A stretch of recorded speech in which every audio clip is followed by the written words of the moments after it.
Breaking news AP cabinet సమావేశం ముగిసింది. Meeting లో ప్రధానంగా బనకచర్లపైనే చర్చ జరిగింది. పోలవరం బనకచర్ల ప్రాజెక్టుపై తెలంగాణకున్న అన్ని అనుమానాలు నివృత్తి చేయాలని ముఖ్యమంత్రి చంద్రబాబు ఆదేశించారు. బనకచర్లతో తెలంగాణకు ఎలాంటి నష్టం లేదన్నారు. పోలవరం బనకచర్లపై నేతలంతా మాట్లాడాలన్నారు. కేవలం రాజకీయం కోసమే తెలంగాణలో కొందరు అభ్యంతరాలు చెబుతున్నారన్నారు. ఇక ప్రజలకు వాస్తవాలు వివరించాల్సిన బాధ్యత మంత్రులు నాయకులపై ఉందని చంద్రబాబు చెప్పారు.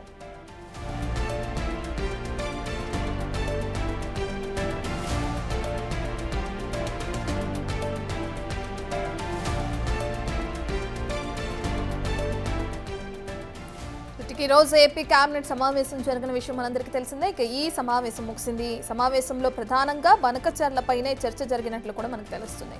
పోలవరం బనకచర్ల ప్రాజెక్టుపై తెలంగాణకు ఉన్న అన్ని అనుమానాలను కూడా నివృత్తి చేయాలని ముఖ్యమంత్రి చంద్రబాబు ఆదేశించడం జరిగింది. ఇక బనకచర్లతో తెలంగాణకు ఎలాంటి నష్టం లేదని కూడా చంద్రబాబు అంటున్నారు.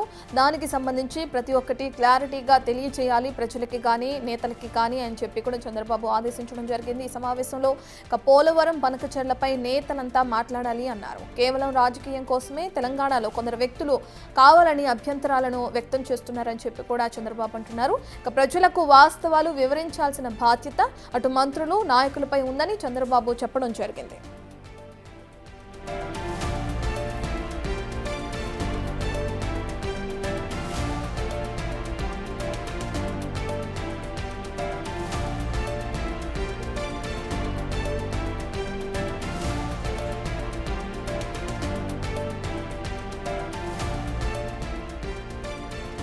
రైట్, ఇక అటు ఏపీ ప్రభుత్వం తలపెట్టిన బనకచర్ల ప్రాజెక్టుపై తెలంగాణ నుంచి అనేక వ్యతిరేకతలు వ్యక్తమవటం మనం చూస్తూనే ఉన్నాం.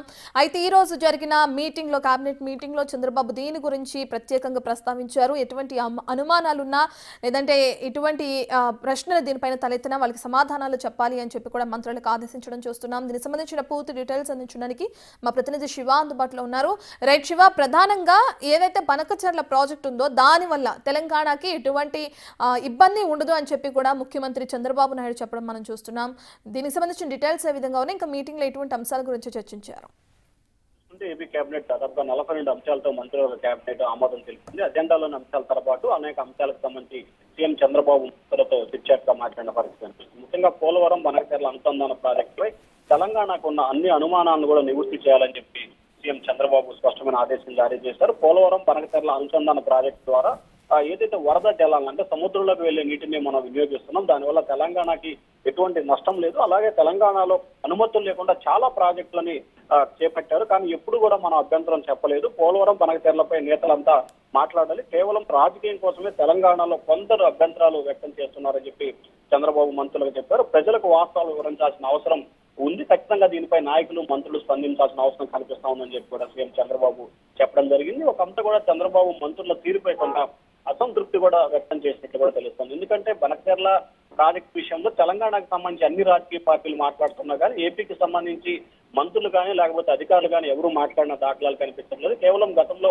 మంత్రి నిమ్మల రామనాయుడు ఒక్కరు మాత్రమే పవర్ పాయింట్ ప్రజెంటేషన్ ఇచ్చిన పరిస్థితి కనిపిస్తుంది. కానీ కేబినెట్ లో దాదాపుగా 24 మంది మంత్రులు ఉన్నప్పటికీ కూడా ఏ మంత్రి కూడా దీనిపై స్పందించడం కానీ మాట్లాడిన దాఖలాలు ఎందుకు ఈ రకంగా మీరు ఉంటున్నారనేది కూడా చంద్రబాబు కొంత అసంతృప్తి అయితే వ్యక్తం చేసినట్టు తెలుస్తోంది. ఖచ్చితంగా ప్రజల్లోకి బలంగా తీసుకెళ్లాలి. ప్రజలకు బనకచర్ల ప్రాజెక్టు వల్ల ముఖ్యంగా ఏపీ తెలంగాణ రెండు రాష్ట్రాల ప్రజలకి అవేర్నెస్ కల్పించాల్సిన బాధ్యత మంత్రులపై ఉందని చెప్పి సీఎం చంద్రబాబు చెప్పడం జరిగింది. అలాగే రాజధానికి సంబంధించిన భూ సమీకరణకు సంబంధించి కూడా గతంలో ఏదైతే ల్యాండ్ పూలింగ్ ఉందో అదే విధానాన్ని సెకండ్ ఫేజ్ లో కూడా కొనసాగిస్తామని చెప్పి చెప్పడం జరిగింది. అలాగే రెవెన్యూకి సంబంధించిన సమస్యలన్నీ కూడా త్వరలోనే పరిష్కరించే విధంగా అధికారులు చర్యలు తీసుకోవాలి. 30 రోజుల వ్యవధిలో అన్ని సమస్యల పరిష్కారం విధంగా చర్యలు తీసుకోవాలని సీఎం చంద్రబాబు మంత్రులకు ఆదేశం జారీ చేశారు. అలాగే కూటమి ఏడాది పాలనపై వాస్తవానికి 23వ తేదీ నుంచి ఇంటింటికి టీడీపీ కార్యక్రమాన్ని పిలుపునిచ్చిన పరిస్థితి కనిపిస్తుంది. కానీ జూలై 1 నుంచి కూడా ఇంటింటి కార్యక్రమాన్ని తీసుకెళ్లాలని సీఎం చంద్రబాబు అయితే మంత్రులకు దిశానిర్దేశం చేశారు. రత్న రైట్ శివ, ప్రధానంగా అటు తెలంగాణలో కూడా దీనికి సంబంధించి బనకచర్ల ప్రాజెక్టుకు సంబంధించి వ్యతిరేకత వ్యక్తం అవడం కూడా మనం చూస్తున్నాం. మంత్రి ఉత్తమ్ దగ్గర నుంచి అటు బీఆర్ఎస్ నుంచి కానీ లేదంటే బీజేపీ నుంచి కానీ నేతల నుంచి పూర్తి వ్యతిరేకత అనేది వ్యక్తమవుతుంది. బనకచర్ల ప్రాజెక్టుకు సంబంధించి ఖచ్చితంగా ఏపీ నీటి దోపిడీకి పాల్పడుతుందని చెప్పి కూడా అందరూ ఆరోపిస్తున్నారు. మరి వాళ్ళకి ఎటువంటి క్లారిటీ ఇచ్చే అవకాశం ఉంది ఏపీ ప్రభుత్వం? వాళ్ళతో చర్చలు సమావేశాలు ఏమైనా జరిగించే అవకాశాలు ఏమైనా కనిపిస్తున్నాయా? ఖచ్చితంగా ఏదైతే బనకచెర్ల ప్రాజెక్టు విషయం వల్ల తెలంగాణకి ఎటువంటి నష్టం లేదు. ఎందుకంటే వేస్ట్ వెలుగా వాటర్ పోతుంది కాబట్టి ఆ వాటర్ ని వినియోగించుకోవాలి. కానీ వేస్ట్ గా పోతున్న వాటర్ ని తెలంగాణ 100 టీఎంసీలు, ఏపీ 100 టీఎంసీలు వాడుకున్నా నష్టం లేదు. కానీ అది వాడుకోవడానికి ఉపయోగం లేదు కాబట్టి మనం దాన్ని వినియోగించుకునే ప్రయత్నాలు చేస్తున్నాం అనేది ప్రభుత్వ వాదన కనిపిస్తోంది. సో ఈ నేపథ్యంలో తెలంగాణకి సంబంధించి కూడా ముఖ్యంగా బీఆర్ఎస్ పార్టీ, ప్రతిపక్ష బీఆర్ఎస్ పార్టీ కావాలని, అంటే చంద్రబాబు ఆ పార్టీ పేరు ఎక్కడా కూడా ఎత్తలేదు, కానీ బీఆర్ఎస్ పార్టీకి సంబంధించి కావాలనే రాజకీయ లబ్ధి కోసమే ఈ ఎజెండాని అమలు చేస్తా ఉంది. గతంలో వాళ్లే దీనికి సమర్థవంతంగా అమలు చేయాలని చెప్పి కోరారు, దీనికి మద్దతు కూడా పలికారు. కానీ ఇప్పుడు ఎందుకు వ్యతిరేకిస్తున్నారో అర్థం కావట్లేదు. దీనిపై ప్రజల్లోకి బలంగా తీసుకెళ్లడంతో పాటు బనకచెర్ల ప్రాజెక్టు వల్ల తెలంగాణ రాష్ట్రానికి ఎటువంటి నష్టం లేదనే అంశాన్ని మంత్రులు బలంగా ప్రజల్లోకి తీసుకెళ్లాలి. ముఖ్యంగా తెలంగాణ ప్రజలకి అర్థమయ్యే రీతిలో కూడా ఏపీ మంత్రులు చెప్పాలనేది సీఎం చంద్రబాబు ఆలోచనగా కనిపిస్తా ఉంది. ఖచ్చితంగా ఏదైతే రాజకీయ పార్టీలు వారి స్వార్థం కోసం చేస్తున్న కుటిల ప్రయత్నాన్ని ఖచ్చితంగా తిప్పికొట్టాలనే టీడీపీ నేతల ఆలోచనగా కనిపిస్తాం. సీఎం ఇదే అంశాన్ని మంత్రులకి దిశానిర్దేశం చేయడం జరిగింది.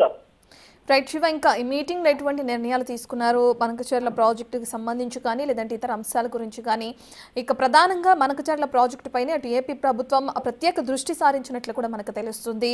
ఇక ప్రజలకి వివరించడంతో పాటు ఇంకా నేతలకు ఎటువంటి ఆదేశాలు జారీ చేయడం జరిగింది? ముఖ్యంగా ప్రధానంగా బనకచెర్ల ప్రాజెక్టుతో పాటు రెండో అంశం రెవెన్యూకి సంబంధించిన సమస్యలు దాదాపుగా చాలా సార్లు సమస్యలు చెప్తున్నప్పటికీ పరిష్కారంలో జాప్యం కొనసాగుతుంది. కూటమి ప్రభుత్వం అధికారంలోకి వచ్చిన తర్వాత తెలుగుదేశం పార్టీ, బీజేపీ, జనసేన ఈ మూడు పార్టీలు కూడా ఆయా పార్టీ కేంద్ర కార్యాలయాల్లో ప్రజల నుంచి వినతుల స్వీకరణకు సంబంధించి కూడా కార్యక్రమాన్ని ప్రారంభించారు. ఈ కార్యక్రమంలో ప్రతిరోజు వందల కొద్దిలో ఫిర్యాదులు వస్తున్నా దాంట్లో 80% భూ సమస్యలకు సంబంధించిన సమస్యలే వస్తున్నాయి. కాబట్టి వీటిని పరిష్కరించడంలో అధికారులు పూర్తి స్థాయిలో వైఫల్యం చెందిన పరిస్థితి కనిపిస్తా ఉంది. ఏడాదిగా ఉన్న సమస్యలన్నింటినీ కూడా తక్షణమే పరిష్కరించాలని చెప్పి సీఎం చంద్రబాబు మంత్రికి ఆదేశాలు జారీ చేశారు. పూర్తి స్థాయిలో అన్ని సమస్యలు పరిష్కరించే విధంగా చర్యలు తీసుకోవాలి. నిన్నే ఏదైతే సుపరిపాలన తొలి అడుగు పేరుతో నిర్వహించిన కార్యక్రమంలో కూడా ఇదే అంశంపై ప్రత్యేకంగా చర్చించడం జరిగింది. కాబట్టి ఖచ్చితంగా రానున్న నెల రోజుల్లోని ఈ సమస్యలన్నీ పరిష్కారం చేసే దిశగా ప్రయత్నాలు చేయాలని చెప్పి కూడా సీఎం చంద్రబాబు మంత్రులకు దిశానిర్దేశం చేశారు. Right, thank you Shiva.